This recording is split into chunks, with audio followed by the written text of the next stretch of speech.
الحمد لله كفى والسلام على عبادي الذين اصطفى أما بعد فأعوذ بالله من الشيطان الرجيم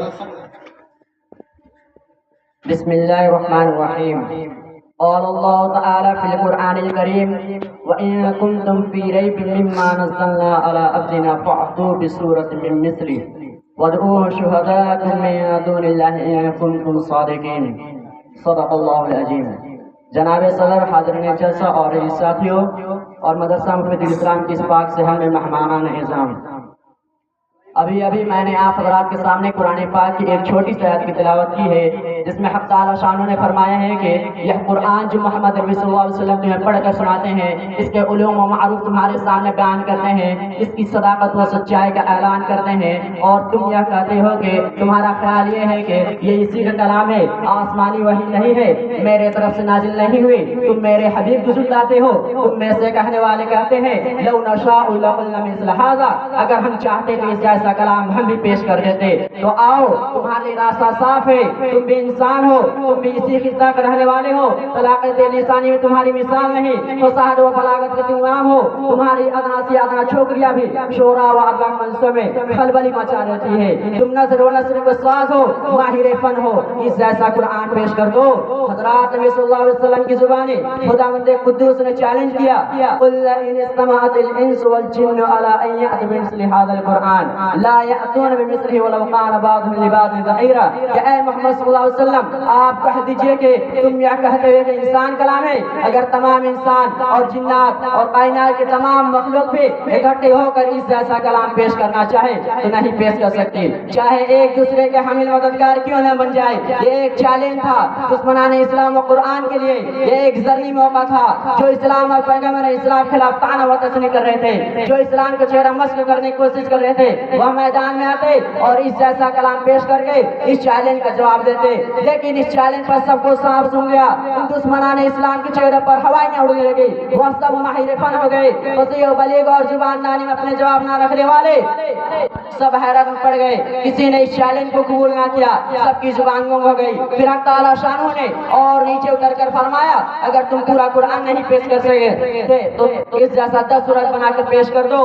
اگر تنہا نہیں لا سکتے تو اپنے عالمی کانفرنس کر لو، اکیڈمی بنا لو اور تمام حمایتوں کو بلا کر اس کا جواب پیش کر دو. ارشاد فرمایا ام یقولون افترى قل فأتوا بأسر السور مثله مفتریات وادعوا شهداءکم من دون الله ان کنتم صادقین. کیا تم یہ کہتے ہو کہ محمد صلی اللہ علیہ وسلم نے کھڑ لیا ہے؟ تو کہہ دیجئے اے محمد صلی اللہ علیہ وسلم، تم اس جیسا 10 سورت بنا کر پیش کر دو اور اللہ کو چھوڑ کر چاہیے بلا لو اگر تم اپنے اس قول میں سچے ہو.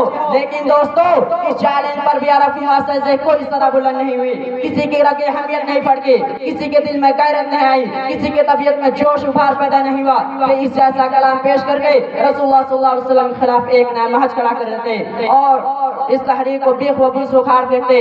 اللہ تبارک و تعالیٰ نے ان کی رگ اہمیت کو پھر للکارا، ان کی شکل و صبح کو پھر مہماز لگائی اور صداقت کا اعلان کیا فرمایا، وَإِن كُنتُمْ فِي رَيْبٍ مِّمَّا نَزَّلْنَا عَلَىٰ عَبْدِنَا فَأْتُوا بِسُورَةٍ مِّثْلِهِ وَادْعُوا شُهَدَاءَكُم مِّن دُونِ اللَّهِ إِن كُنتُمْ صَادِقِينَ. کہ اگر تمہیں اس کلام میں ذرہ برابر شک ہے اور تم یہ خیال کرتے ہو کہ محمد صلی اللہ علیہ وسلم اسے بنا کر لاتے ہیں، تو تم اس جیسا 1 سورہ بنا کر پیش کر دو.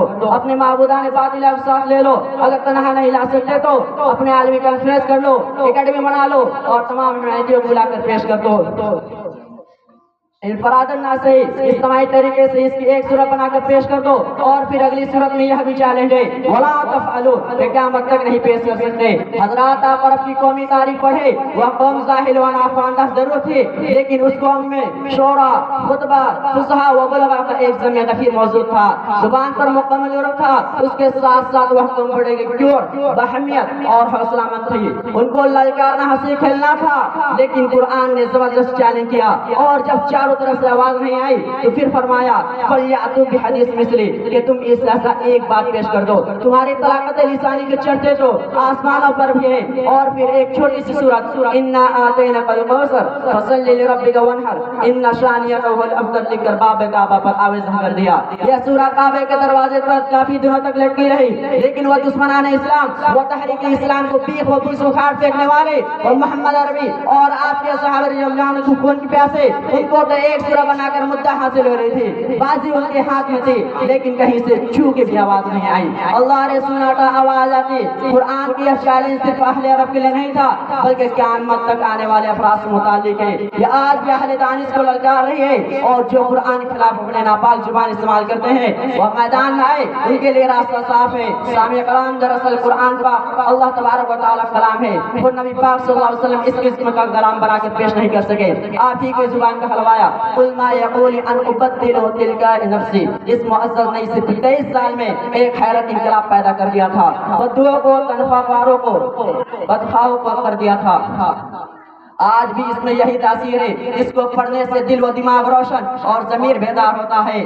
آئے ہم اس معزز خزینے سے اپنے دامن کو بھر لیں اور اسی قرآن خدمت کو اپنے مقصد زندگی بنا لے۔ اللہ تعالی ہمیں اس کی توفیق نصیب فرمائے۔ وآخر دعوانا الحمدللہ رب العالمین۔